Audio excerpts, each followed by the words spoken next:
Hello everyone, Green Moon Wolf here bringing you another build video.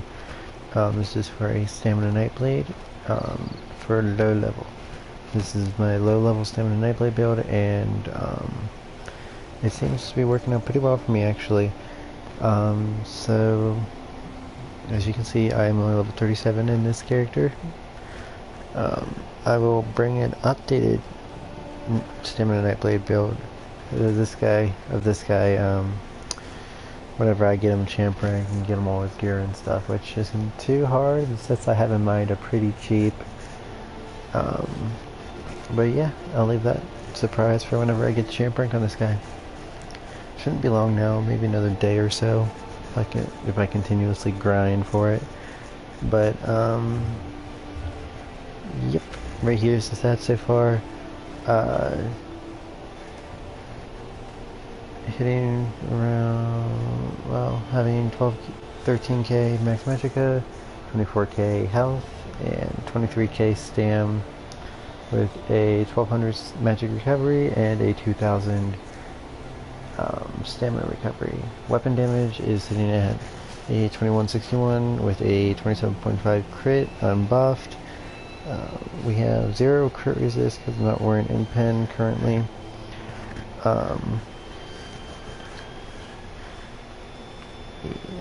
I'm running the Jewels of Mistral food for the increased max health and then stamina magic recovery. That's one reason why my recoveries are so high. I don't have a Mundus yet, but I plan on running the either the Serpent or the Warrior. Obviously Serpent for the extra stam recovery, or the Warrior for more weapon damage, which is always nice to have. So let's buff up here, and we're hitting for 2700 weapon damage, 27.5 crit. Hasn't really changed much. Health, magic, and stamina are all the same. Recovery is the same.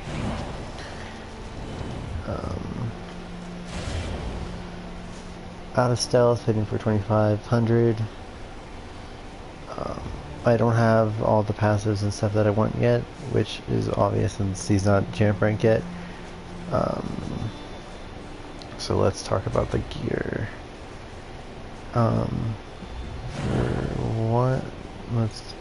Here's my food if y'all want to read it. I'm gonna refresh this while I'm at it. It's an expensive food. If you want, you can run regular recovery drinks, or this is a recovery build if y'all didn't notice, but I'm getting used to the playstyle of a recovery build. Usually I would have max food, food to get up my health and my stamina, but I'm gonna try the whole situation about the recoveries. Obviously, if I had an enchanter character, I'd have, well, might as well just get to the sets anyway. I'll come to all my stuff later. So I am running a 3-piece Night Mothers, 2H and bow, both sharp because I do damage on both. Night Mothers is a good set. It gives you more crit and weapon damage for 3 pieces. And then I am running a full 5-piece Shackle Breaker. Yeah, all training gear because, well, I want to level this character up, even in Cyrodiil. But Shackle Breaker, you have to have ESO to play this. Yeah, wow. You have to have Morrowind to play this build specifically. If not, there's other sets I'd recommend. If you don't have Morrowind, you're just looking for like a stamp recovery set, and if you do still keep the Jewels of Mistral but run the Atro stone, I would recommend, if you have a crafting buddy, where is it?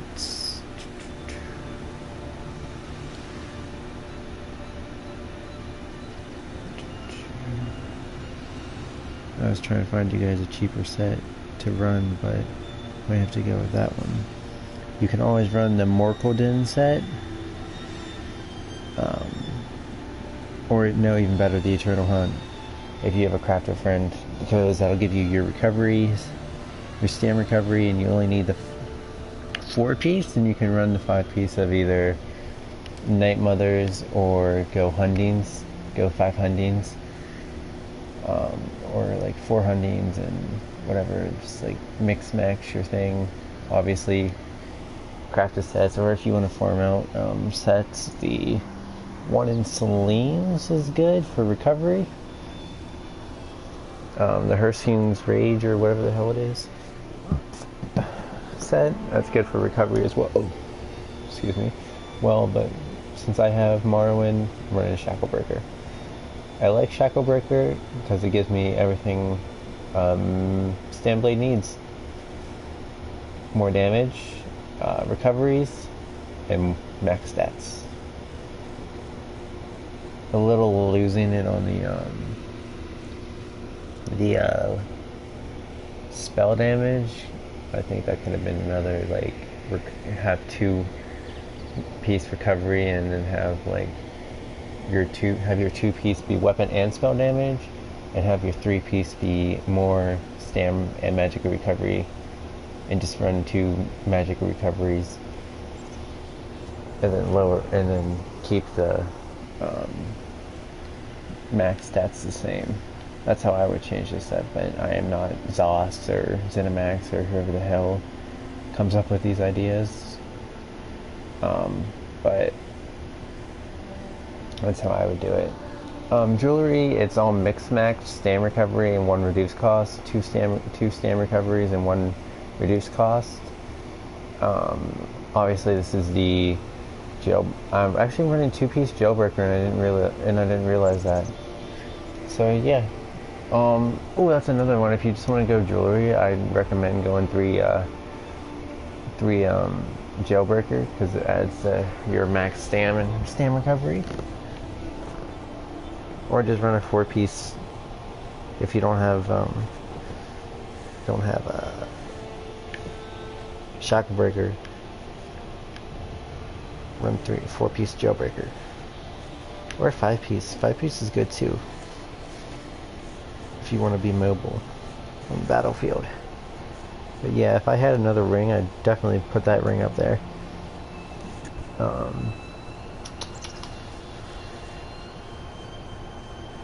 I am a...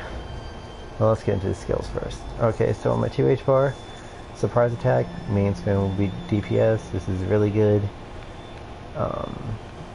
A lot of more stamina Nightblades are using this instead of Dizzying Swing, which Dizzying Swing is always a good alternative for this if you want a little bit more damage, because it does hit more, but costs a lot more.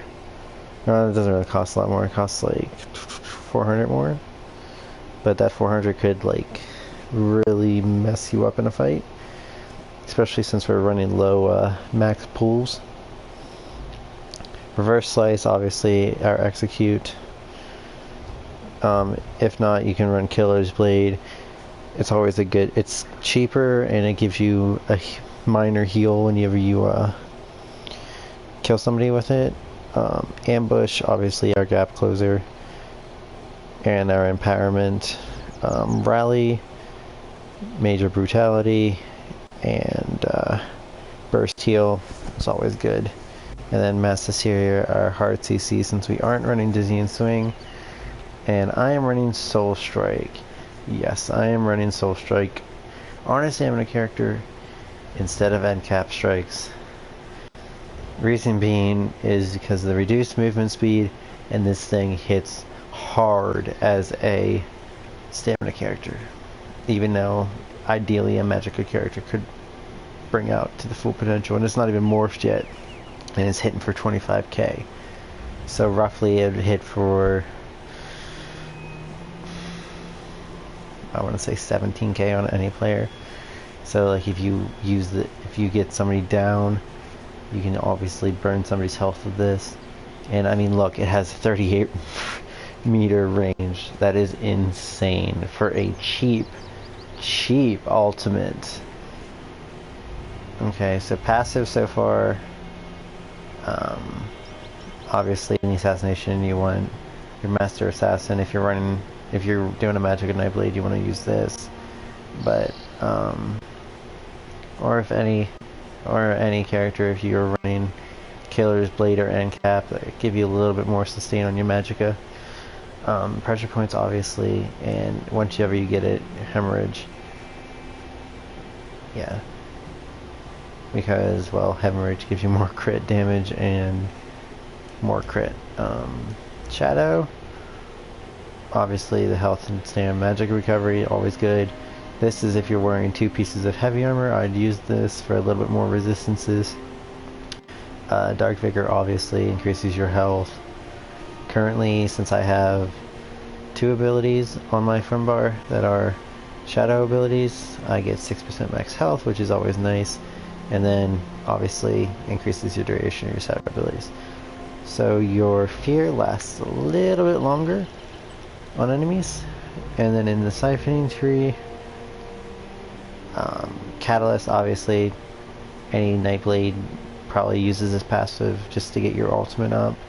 And then using this on the back bar, because I'll get to my back bar later. Your 2H passives, obviously heavy attack, swords. I'm running swords on this. You can use anything you want, honestly. I just like swords for that extra damage. I've debated using axes for making like a dot build Nightblade, which is overpowered, which is really good too with this type of setup. And I also used a maul as well, because obviously it fucking ignores the resistances, so it's basically like another sharpened on top of your sharpened. Balanced Blade obviously reduces the cost of your 2H abilities. And see, I would use this, but I felt Battle Rush being better, obviously because you're going to be executing players on this bar, and that stamina recovery is really nice. So yeah, I'd get these 4 passives. Not really this is more PvE type thing where you hit more than one enemy, but because these dots are going to be minuscule to other players. But yeah, these 4 abilities was always good. Okay, so now for my bow bar. Lethal Arrow obviously hits pretty hard still, even though it's only level 1. Shadowy Disguise are like basically playing a Nightblade, stealthy Nightblade. How you probably should always run Shadowy Disguise on any Nightblade. If you know, a lot of Nightblades really don't use the cloak anymore. I don't know why I say cloak because like the other morph, but like Shadowy Disguise is the same thing. But nobody runs this, and I don't know why. Well, not nobody. Most people really don't run this on a Magicka. Yeah, wow. On a Stam or Magicka Night. Well, yeah, obviously a Magicka Nightblade, but Stamina Blade. I'm tired, guys. Forgive my non-speech compared. Yeah. Wow, my non-English today. I can't English. Vigor, obviously, heal over time. Still heals pretty decently amount for it being unupgraded. Siphoning attacks, main way to sustain. Health, magicka. You get more magic when the effect ends. Rapids whenever I'm on my mount, or if I want to get away from a target, because I don't have the bow passives, all the bow passives yet. And here I'm going to be running Soul Tether for like an oh shit button if I don't use my Soul Assault first. So my bow passives I have so far: Long Shot. I chose Ranger over anything, over these 2 skills, because, well, it reduces the cost. So I'm wearing all medium armor, so you want to end up getting all these passives whenever your medium armor levels up. Soul Magic, obviously Soul Strike if you're going to be running this. These two are really good. Fighters Guild, I have yet to get this, but I'm probably going to run Dawnbreaker on my back bar. Just for a little bit extra damage for my poison injected and stuff. And then, obviously, more for the Banish the Wicked.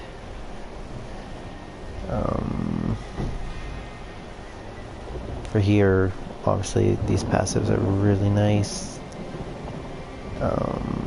Support. Oh, hush up. Shh. Shh. Shh. Hey. Hey. No back talk. You need to shush up. Shush up. Shush. Oh, hush. Anyway, passives for this. Combat Medic, obviously, it's really good. Healing done near keeps and stuff. And then, ultimately, I'm going to get these whenever I get this character up a bit in PvP. For more resurrection time. I am a Nord on this. For the extra tankiness, not really the stamina and stuff, but more for tankiness. Because of the max, or your health recovery by 20%, your max magic, your max health by 8%, and then this reduces your damage taken by 6%. 6% is significant, guys. I can't stress how good that is in PvP. It is phenomenal how good it is.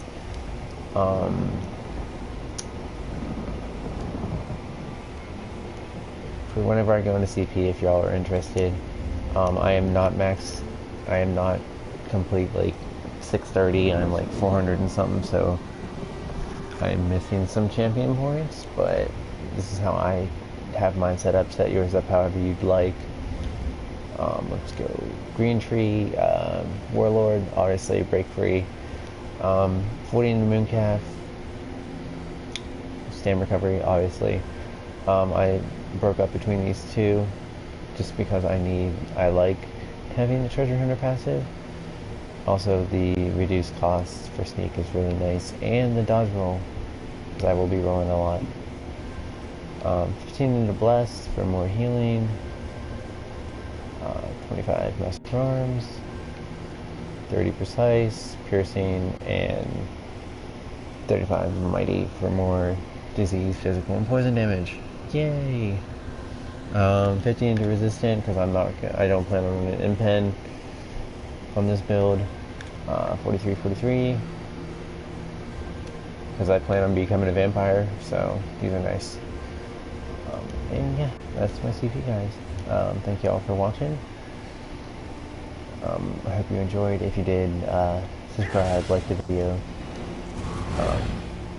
share it amongst your friends, because I'm bummed and I need viewers and subscribers. Yay me! Okay. Thank you guys again for watching. Have a nice night, day, whatever time zone you're in. Peace.